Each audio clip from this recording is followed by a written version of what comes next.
Assalamualaikum warahmatullahi wabarakatuh. Bismillah, alhamdulillah, alhamdulillahi rabbil alamin. Wa bihi nasta'inu ala umuri dunya waddin. Wassalatu wassalamu ala asrafil anbiya'i wal mursalin. Wa ala alihi wa sahbihi azma'in amma ba'du. Qala Allah Ta'ala fi ayatil karim, a'udzu billahi minasyaitonir rajim. Bismillahirrahmanirrahim. Inna a'tainakal kautsar fasholli li rabbika wanhar inna saniyaka wal abtar. Qala Rasulullah sallallahu alaihi wasallam, utlubul ilma minal mahdi ila lahdi. Al hadis. Yang terhormat dan yang Allah muliakan, dosen pengampu mata kuliah public speaking, yaitu Dr. Andes Pak Adi, yang mudah-mudahan selalu disehatkan dan selalu diberikan rezeki yang melimpah.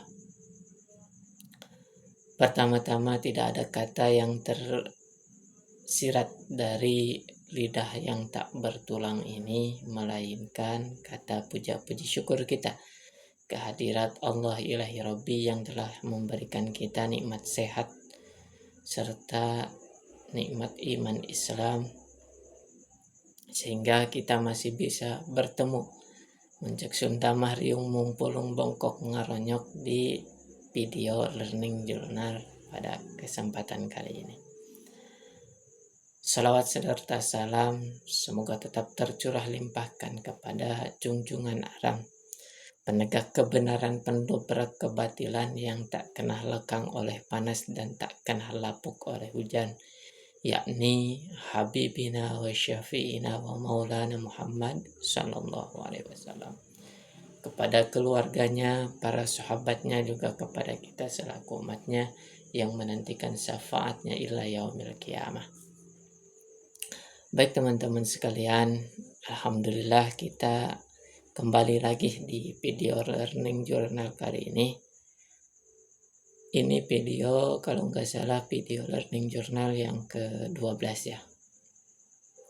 Jadi di video sekarang ini saya tidak akan mungkin membahas panjang lebar soal materi kemarin yang dibahas. Soalnya ada satu pertanyaan yang mungkin kemarin tuh nggak saya jawab karena waktu dan tempatnya kurang pas gitu. Jadi di video learning journal kali ini saya akan membahas pertanyaan kemarin yang mungkin belum saya dari pertanyaan Pak Adi. Kemarin alhamdulillah kita telah melaksanakan yang namanya MK Public Speaking, walaupun mungkin karena pada hari Kamis kemarin itu hari libur, tanggal merah, jadi MK Public Speaking dilaksanakan secara online. Dan alhamdulillah kemarin juga sama, tetap ada yang namanya melaksanakan tugas individu.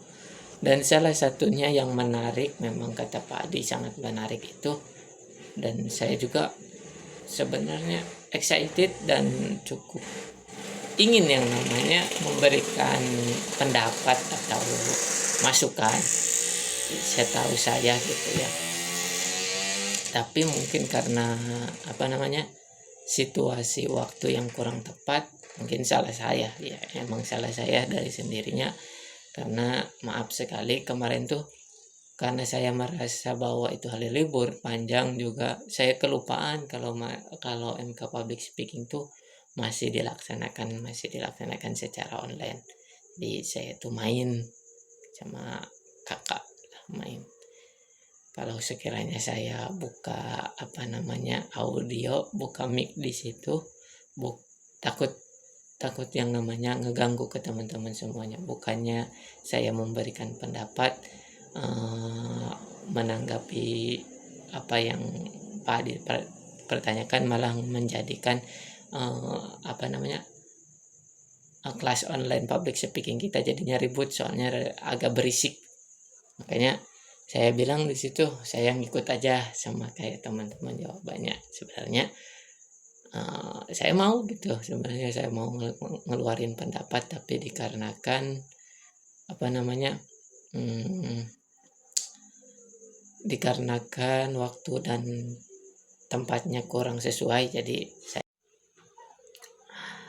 jadi kemarin tuh Pak Adi bertanya, menanyakan kepada beberapa mahasiswa mungkin tentang masalah mengenai tanggapannya apa sih namanya tuh, kenapa di zaman sekarang emang sudah ada hadisnya, kita tidak bisa yang namanya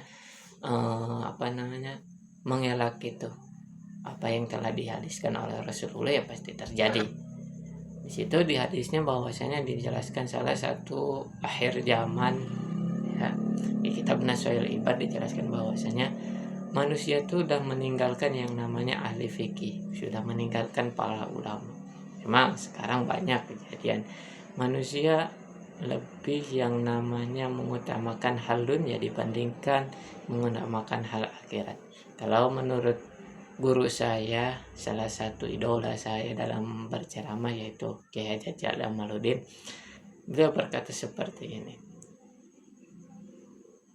ibu bapak boleh bangga lamun anaknya bisa bahasa Inggris, ibu bapak boleh bangga lamun anaknya bisa komputer, ibu bapak boleh bangga lamun anaknya bisa bahasa Jerman, tapi ibu kudu cerik di mata getih meceak maratan langit ngajerit maratan jagat lamun sakirana anak ibu jeung bapak teu bisa ngaranna maca Al-Qur'an, teu bisa ngaranna mengerti kana agama Islam.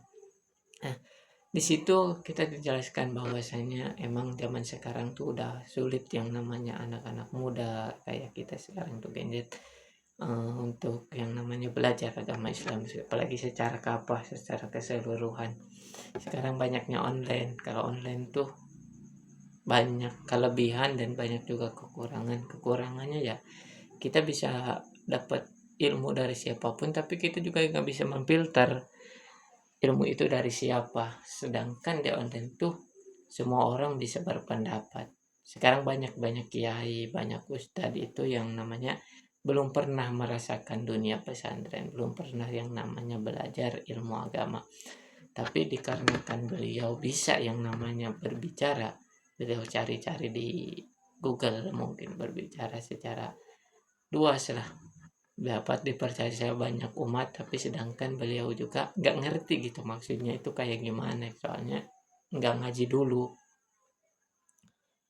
Nah, jadi kalau untuk pertanyaan itu saya berpendapat kita lihat dari segi yang namanya kitanya dulu, umatnya dulu. Kenapa sih kita menjauh yang namanya dari ahli fikih?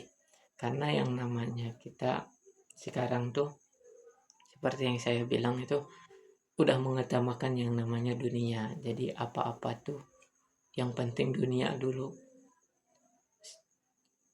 Banyak kejadian di pesantren saya juga, banyak yang berhenti karena ya sekolahnya nggak benar.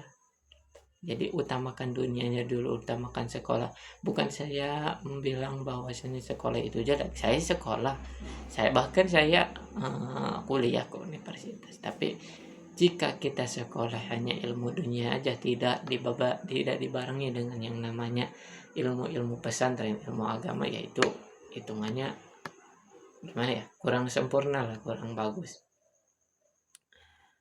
Nah, karena di masyarakat maunya dunia terus karenanya, jadi kita tuh banyak yang namanya meninggalkan ahli fikih. Yang perlu digarisbawahi, banyak orang yang tidak tahu menyepelekan sebenarnya, yaitu dari masalah makanan. Ini cukup menarik dari makanan. Saya pernah ditanya sama Pak Adi pas UTS. Saya kan yang membahas tentang masalah haram kita memakai bangkai, memakan bangkai ya. Haram kita memakai bangkai. Pak Adi di situ bilang bahwasanya kumana mun orang cenangan ngakan KFC.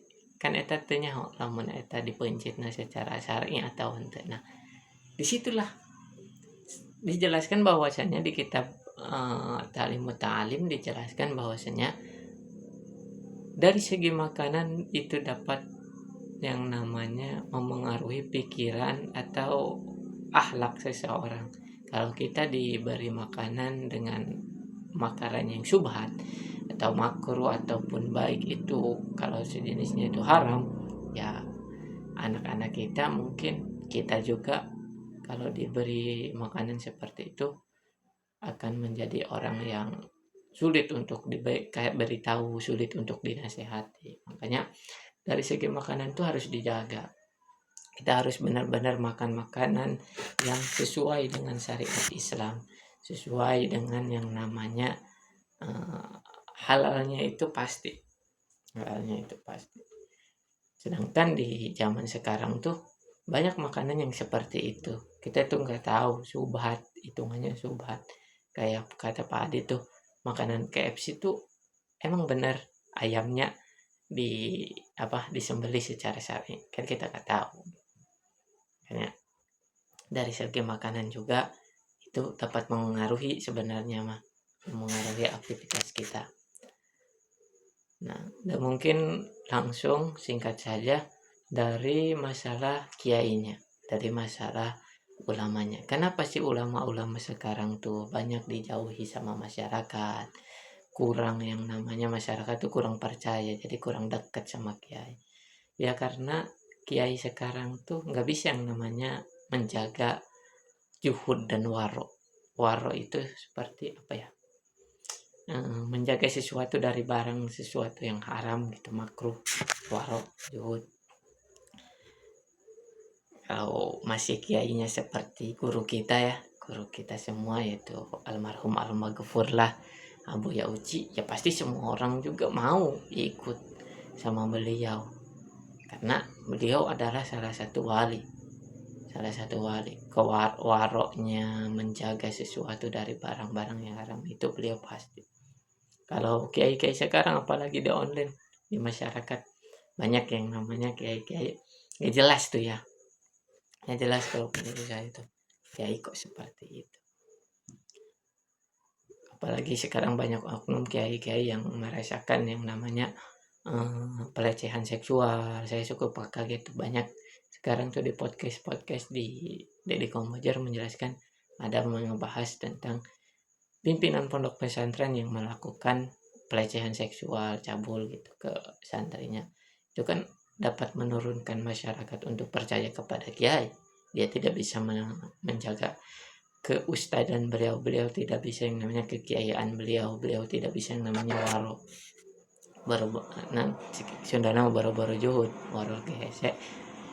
Nah, kalau di kitab Ta'lim Muta'alim juga di sana diceritakan bahwasanya ada seorang kiai, dan kiai itu memiliki bapak itu sama gitu, kiai, atau mungkin lebih tinggi lah derajatnya, mungkin mama atau abuya gitu. Bapaknya itu, abuyanya itu marah kenapa? Karena di rumahnya pas dia bertamu itu ada yang namanya kue dari pasar, karena dia nggak mau yang namanya anaknya tuh makan makanan yang dari pasar, karena dari pasar itu seperti yang tadi bilang KFC, nggak tahu kita haram halalnya tuh pasti atau enggak.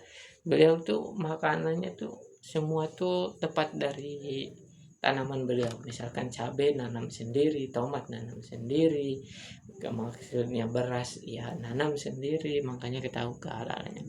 Beliau tuh marah pas tatkala beliau main ke rumah anaknya, karena melihat di meja makan atau meja tamunya ada kuenya kue pasar, makanya beliau yang namanya marah. Makanya dari situ kita bisa menarik kesimpulan ya, karena saya bilang salah satunya dari makanan ya, mungkin karena itu sih, dari makanan juga berpengaruh.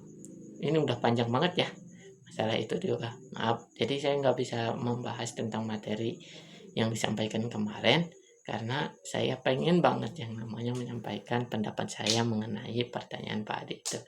Jadi mungkin hanya itu yang bisa saya sampaikan. Ini udah panjang banget. Wabillahi taufiq wal hidayah. Wassalamualaikum warahmatullahi wabarakatuh. Terima kasih.